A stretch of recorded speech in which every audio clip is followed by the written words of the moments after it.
Hello dear students and friends, आज के इस वीडियोस में हम बात करेंगे एनडीए पुणे एमटीएस भर्ती 2023 के केमिस्ट्री के previous year based practice set number 1 को। तो आइए इस वीडियोस को स्टार्ट करते हैं। आपको बता दें कि एनडीए पुणे एमटीएस भर्ती को आप ग्रुप सी के भर्ती के नाम से भी जानते हैं।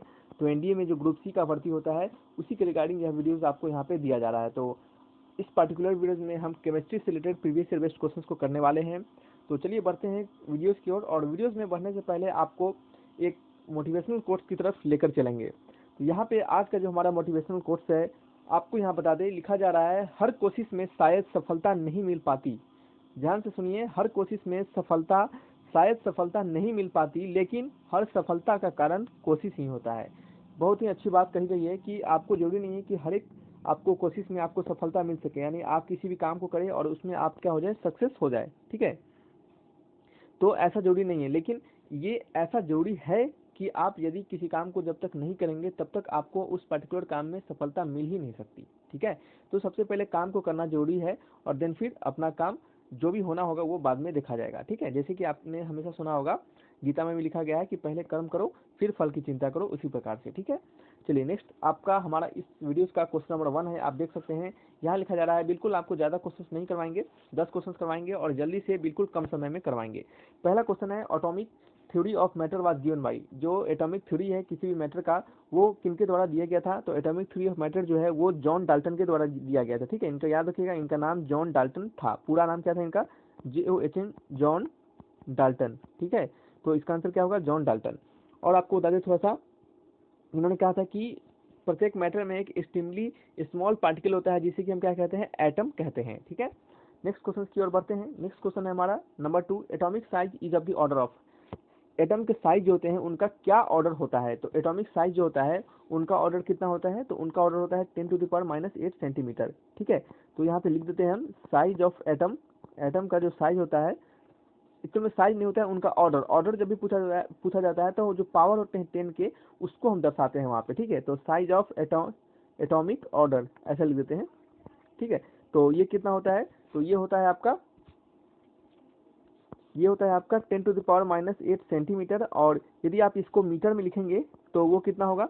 तो इसे आप लिख सकते हैं और करके, और 10⁻⁸ सेंटीमीटर, और साथ ही साथ इसको हम लिख सकते हैं 10⁻⁻10 मीटर। ठीक है, तो ध्यान से सुनिएगा, आपको 10⁻⁻10 मीटर में होता है, 10⁻⁸ सेंटीमीटर में होता है, तो ये ऑप्शन कभी नहीं लगाइएगा, ध्यान से देखिएगा। ठीक है, चलिए नेक्स्ट क्वेश्चन की ओर बढ़ते हैं। नेक्स्ट क्वेश्चन है क्वेश्चन नंबर 3। यहाँ लिखा जा रहा है, the fundamental particle that composed on atom are. ठीक है, जो फंडामेंटल पार्टिकल होते हैं जो किसी भी एटम के अंदर होते हैं वो कौन कौन होते हैं? तो बड़ा ही सिंपल क्वेश्चन है, जो फंडामेंटल पार्टिकल किसी भी एटम के अंदर होते हैं वह होते हैं आपके इलेक्ट्रॉन, प्रोटॉन और न्यूट्रॉन। आंसर होगा option number C is the right answer. ठीक है, चलिए नेक्स्ट क्वेश्चन नंबर की ओर बढ़ते हैं। क्वेश्चन नंबर क्या है हमारा? 4th है। नंबर 4th में क्या लिखा जा रहा है? तो यहाँ पे लिखा जा रहा है कि the size of nucleus is measured in.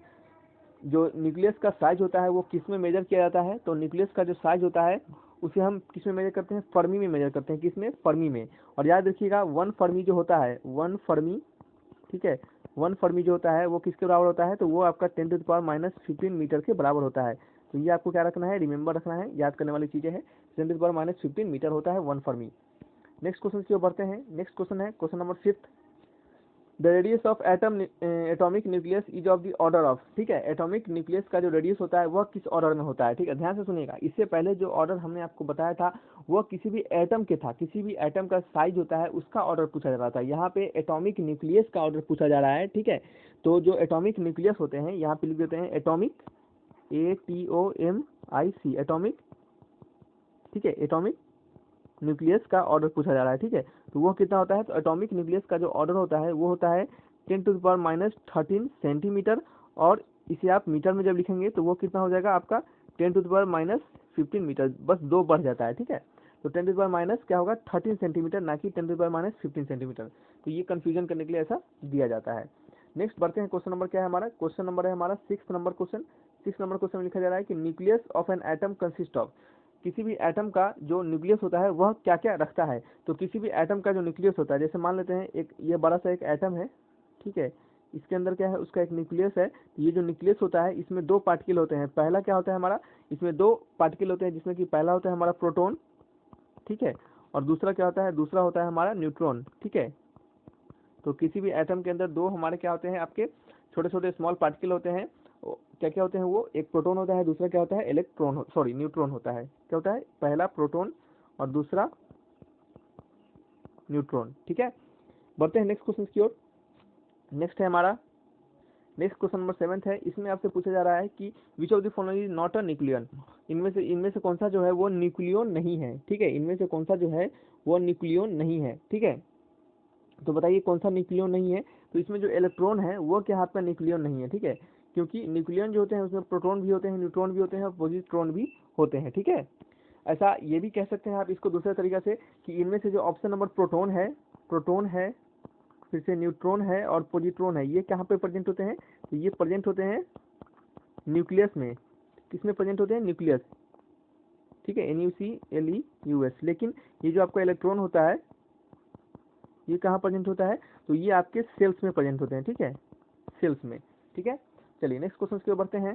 Question number 8 देख सकते हैं, यहाँ लिखा जा रहा है कि according to Rutherford atomic model the electron inside an atom are. ठीक है, कहा जा रहा है कि रदरफोर्ड एटॉमिक मॉडल के अनुसार जो इलेक्ट्रॉन होते हैं किसी भी एटम्स के अंदर वो कैसे होते हैं। ठीक है, तो रदरफोर्ड कहते हैं कि कोई भी इलेक्ट्रॉन जो होता है, सॉरी कोई भी एटम जो होता है, कोई, सॉरी फिर से ध्यान सुनिए, रदरफोर्ड कहते हैं अपने एटॉमिक मॉडल में, ठीक है, कि कोई भी इलेक्ट्रॉन जो होता है किसी भी एटम के अंदर वो कैसा होता है, वो नॉन स्टेशनरी होता है। क्या होता है, नॉन स्टेशनरी, यानी वो स्थिर नहीं रहता है। ठीक है, और वो ये भी कहते हैं कि जो इलेक्ट्रॉन है और साथ ही साथ जो आपका न्यूक्लियस है उनके बीच में क्या होता है, इलेक्ट्रोस्टैटिक अट्रैक्शन लगता रहता है, जिस कारण से क्या होते हैं, जो इलेक्ट्रॉन होते हैं वो क्या होते हैं, रिवॉल्व करते रहते हैं न्यूक्लियस की ओर। ठीक है, न्यूक्लियस के चारों ओर रिवॉल्व करते रहते हैं। जैसे कि ऐसा एक रहेगा, यहाँ पे क्या रहेगा, न्यूक्लियस रहेगा और यहाँ पे क्या होगा, आपका इलेक्ट्रॉन रहेगा। ठीक है, इलेक्ट्रॉन रहेगा और ये क्या करेगा, वो आपका रिवॉल्व करता रहेगा। ठीक है, ये क्या होगा, आपका रिवॉल्व करता रहेगा न्यूक्लियस के चारों ओर।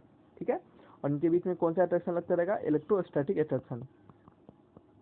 ठीक है, इलेक्ट्रोस्टैटिक अट्रैक्शन लगेगा। ठीक है, बढ़ते हैं नेक्स्ट क्वेश्चन की ओर। क्वेश्चन नंबर क्या है, 9 हमारा। नंबर 9 में लिखा जा रहा है आपसे कि Rutherford alpha scattering experiment related to size of. Rutherford ने जब अपना अल्फा स्कैटरिंग एक्सपेरिमेंट किया था उसमें उन्होंने किसके साइज के बारे में बताया था। ठीक है, तो ध्यान से सुनिएगा, इसमें उन्होंने न्यूक्लियस, इलेक्ट्रॉन, एटम, न्यूट्रॉन, इनमें से पूछा जा रहा है किसके साइज के बारे में बताया था, तो उन्होंने न्यूक्लियस के साइज के बारे में बताया था। तो यही आपको याद रखना है। इसमें क्या है, बहुत सारे स्टूडेंट क्या करते हैं, रदरफोर्ड अल्फा स्कैटरिंग एक्सपेरिमेंट है तो उन्होंने बहुत सारे स्टूडेंट क्या लगा के चले आते हैं, इलेक्ट्रॉन लगा के चले आते हैं, जो कि क्या है, बिल्कुल गलत है। उन्होंने अपने इस एक्सपेरिमेंट में, अल्फा पार्टिकल स्कैटरिंग एक्सपेरिमेंट में, उन्होंने साइज ऑफ न्यूक्लियस के बारे में बताया था। ठीक है, और न्यूक्लियर मॉडल ऑफ एटम, इनके जो अल्फा पार्टिकल एक्सपेरिमेंट है उनको न्यूक्लियर मॉडल ऑफ एटम भी कहा जाता है, जिसमें कि उन्होंने साइज ऑफ न्यूक्लियस को एक्सप्लेन किया था कि न्यूक्लियस का साइज क्या होता है। बाद में कि इससे पहले जितने भी लोगों ने अपना मॉडल दिया था, अपना थ्योरी दिया था, उसमें उन्होंने साइज ऑफ न्यूक्लियस के बारे में या फिर न्यूक्लियस के बारे में नहीं बताया था। ठीक है, नेक्स्ट क्वेश्चन नंबर 10 है। नंबर 10 में लिखा जा रहा है कि discovery of nucleus of an atom was due to experiment carried out by. जो न्यूक्लियस ऑफ एटम, किसी भी एटम का जो न्यूक्लियस है उनका डिस्कवरी जो होता है वो किनके द्वारा किया गया था। ठीक है, किस एक्सपेरिमेंट के द्वारा किया गया था, या फिर ये जो एक्सपेरिमेंट हुआ था वो किनके द्वारा किया गया था, तो वो जो एक्सपेरिमेंट था वो अभी तुरंत हमने बताया था कि रदरफोर्ड, किनके द्वारा, रदरफोर्ड के द्वारा यह किया गया था। ठीक है, तो इसका आंसर क्या होगा, discovery of nucleus of atom was due to experiment carried out by Rutherford. ठीक है, किनके द्वारा किया गया था एक्सपेरिमेंट, रदरफोर्ड के द्वारा। तो आंसर होगा ऑप्शन नंबर बी। चलिए रखते हैं इस वीडियो को। नेक्स्ट वीडियो में आपको और भी केमिस्ट्री से रिलेटेड बेहतरीन क्वेश्चन देने का प्रयास करेंगे, प्रीवियस ईयर बेस्ड क्वेश्चन देने का प्रयास करेंगे। तो कोई डाउट हो तो कमेंट बॉक्स में लिखकर आप हमसे जरूर पूछिएगा। तब तक के लिए रखते हैं इस वीडियो को। Thanks for watching my video.